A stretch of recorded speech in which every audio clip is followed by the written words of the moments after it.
Allison had this idea to bring the sets back for Frankenweenie this time and put the puppets on the floor and let people come out and play with them and touch them and, like, experience it. Huge hit. It's like Christmas morning out here for people because they can come and actually see what a real set looks like. And then, of course, sharing the film for the first time is like taking your kid to kindergarten for the first day, and you hope people react to it, and they did. So it was a great day. To go from Tim's drawing all the way to a finished puppet that is going to have the ability to move on screen in such a way as to make you forget that it's a puppet it's a magical process.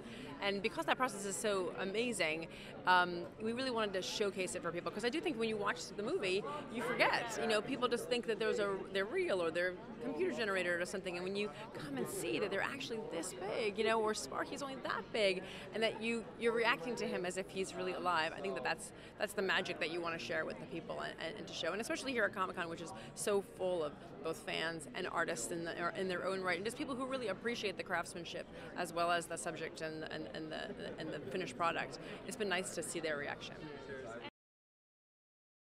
His vision is so vast and so intricate, and so kind of anytime you're able to sort of execute that and help to put it on the screen, it's a thrilling experience. But then when you're also kind of pulling from his own personal experience and the nostalgia and the things that made him get excited and inspired to actually be a filmmaker, because we open our movie with Victor making his own film, but that was Tim. Tim made his own movies, and so there's just so many of those sort of self-referential moments in the movie that it's been just a privilege to help him to put on the screen.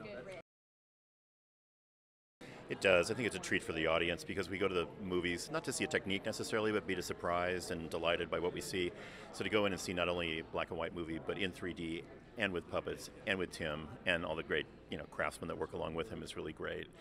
And for me, it's been a great kind of family reunion because I've known Allison for a long time, and we've both worked with Tim before. Danny Elfman, Rick Heinrich's our production designer. We're all Disney kids, and we grew up watching the movies of Walt Disney.